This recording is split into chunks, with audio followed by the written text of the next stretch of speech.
End-time Bible prophecy unfolding at a very, very rapid pace this September 23rd, 2012.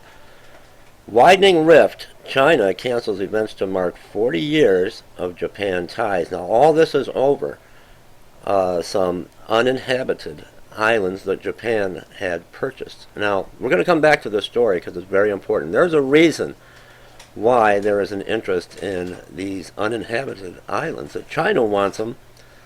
Taiwan lays claim to them, and Japan bought them. We're going to come back to this. Now, when we're looking at end-time Bible prophecy, you want to know what's really going on and where we are, you have to keep your eye on Israel. Let me begin by saying summer is over, and it is officially the fall of the year, and the earth's harvest is ripe for picking. Very soon, that sickle will be thrust into the earth, and those of you that bear good fruit will be taken, will be caught up, will be taken into the barn. Coming out of the Middle East, Iranian commanders, Israeli-Iran war will eventually happen, and it will speed up Israel's annihilation. Once again, Iran is threatening to annihilate Israel. Israel is surrounded. There's so much going on here. Let's not forget what's taking place in Libya, Syria, Damascus. We have a lot of big players on the world stage. We've got Russia, we've got China, we've got Japan, we've got Israel, we've got Iran, and what will the United States role be in all this? Sacred Defense Week kicks off in Iran. Senior military commander Jafari says Israeli threats only prove their enmity with Islam, and the revolution is serious. And eventually this enmity will lead to physical conflict. Iranian military commanders continue to issue warnings and threats to Israel on the second day of Iranian Sacred Defense Week, as Israeli war on Iran will eventually happen, but the Jewish state will subsequently be destroyed. These are quite long articles. I'm going to put the link below for you in the Show More section. Let's watch this video. The world is on the brink of another world war, and with all these world players in place on the world stage, we might be looking at a nuclear war, the beginning of the tribulation. The United States is hosting more than 20 nations in the largest naval exercise ever held in the Gulf. The 12-day event is focused on a contingency plan if Iran ever attempted to block the Strait of Hormuz. Cal Perry is on board the USS Dwight D. Eisenhower. The U.S. military has named the exercise IMEX, which stands for International Mining Countermeasures. Now, that's the major concern from Iran. The concern amongst U.S. military officials is that the Iranian Navy could lay sea mines into the Strait of Hormuz, which is why you see all this activity on the deck behind me. This exercise will last 12 days and is including 30 nations. Now, the U.S. military is not naming the nations that are taking part in the exercise.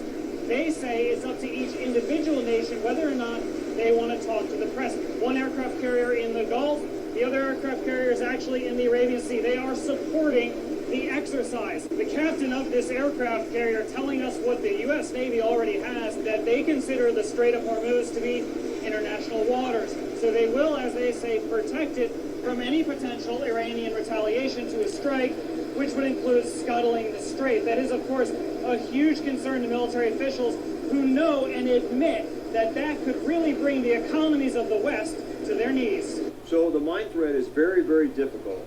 And in fact, if you look back at the history from all the way before World War I, that cheap $1,500 piece of explosive can take out hundreds of millions of assets in shipping and cargo. A large part of this exercise is, of course, the message that's being sent to Iran. Iran has said it'll be watching the events in the Gulf this week very closely. For many of the countries involved, that's exactly the point, which is also why so many media have been invited out to film the exercise, over 24 individuals. The location of this carrier strike group is also important. We were in the Ops Center late last night, a place we couldn't film, but we noticed at one point we were just 50 miles off the coast of Iran. just 50 miles off the coast of Iran. We've got Iran flexing its muscles again, threatening to annihilate Israel. Let's go see what's taking place in China now. And Japan. Japan has purchased a group of uninhabited islands by an unknown or undisclosed source or person. And China is laying claim to these islands. Now, there's a reason why. And I hope no one tell the United States. There's a reason why China wants these islands. Japan purchased these islands, and I believe it's Taiwan lays claim to these islands as well. And this is enough to kick off a world war. Oil, that is. Black gold. Texas tea. Widening rift. China cancels event to mark 40 years of Japan ties. I'm going to play the video in just one moment. Coming out today, September 23rd, 2012. Everything is leading to a world war. Tokyo. China has canceled events to commemorate 40 years of diplomatic relations with Japan, further signaling its anger over a simmering territorial dispute. Japanese Foreign Ministry official Hiroki Sakamoto confirmed that China has canceled the events planned for Thursday. He did not provide further details. China's Xinhua news agency, citing officials with the China-Japan Friendship Association and other government-affiliated groups, reported on Sunday that the events would not take place as planned. It said that they would be held at a proper time. Calls to China's foreign ministry were not answered Sunday. In its evening broadcast, China Central Television said the timing of the events was being adjusted. Relations have sunk into their worst level in years as the two sides spar over islands in the East China Sea claimed by both countries and by Taiwan. In the latest large anti-Japan protests in China, up to 3,000 people demonstrated Sunday. Now, not only are they demonstrating against Japan, they are getting ready for war. The Chinese people are in the street burning the American flag, burning the flag of Japan, and demanding the United States pay back the trillions and trillions and trillions of dollars that the United States owes China. Now, what is the big thing with these islands? Oil. Don't tell Obama. Let's take a listen and let's watch this video. As tensions between Asia's two biggest economies continue to rise over disputed islands, we ask, could this long-standing dispute turn into a military confrontation? Who needs whom the most? And what impact will this territorial dispute leave on the two neighbouring countries? China, Japan, and the disputed islands. This is Inside Story.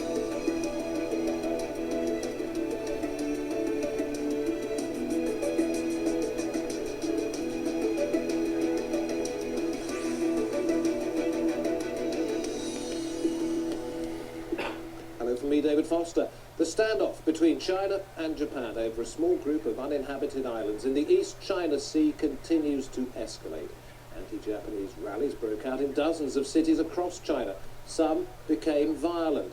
The situation had been made worse when Japan announced it had bought several of the disputed islands from a private owner last week. Well, meanwhile, on Saturday, Beijing said it is conducting military drills near the islands, a day after sending 6 surveillance ships to, quote, show jurisdiction over the archipelago. The disputed islands, which are also claimed by Taiwan, were the focus of a major diplomatic row between Japan and China 2 years ago. But this time, neither side has indicated a willingness to compromise. From Hong Kong, our correspondent Margaret Ortigas reports. A show of strength in the troubled East China Sea. Chinese state television ran this footage on Saturday of the Chinese Navy conducting live fire drills near a group of disputed islands. Japan bought the islands from a private owner last Tuesday. The territory in question is made up of uninhabited islets and rocks claimed by not just China and Japan, but also Taiwan. A 1968 study said the disputed chain potentially sits on rich oil reserves. Sits on rich oil reserves. Don't tell the U.S. Japan's purchase is seen by China as a highly provocative act, and swept by a wave of nationalism, people took to the streets across China to express their anger, attacking not just the Japanese embassy, but also Japanese shops, restaurants, and other establishments.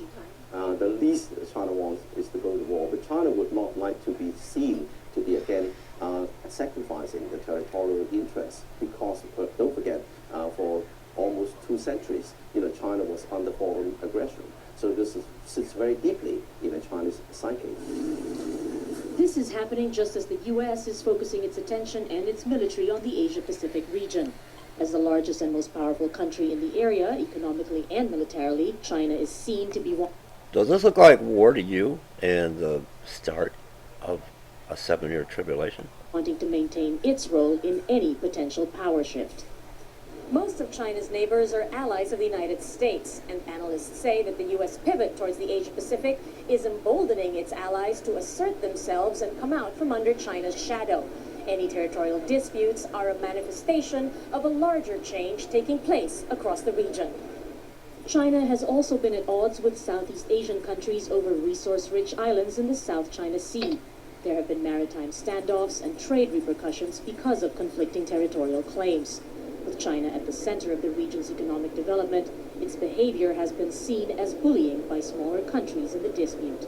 This is the classic security dilemma, which can easily escalate. And I think both sides and all countries need to look at the realities and try to find a way to maintain this balance.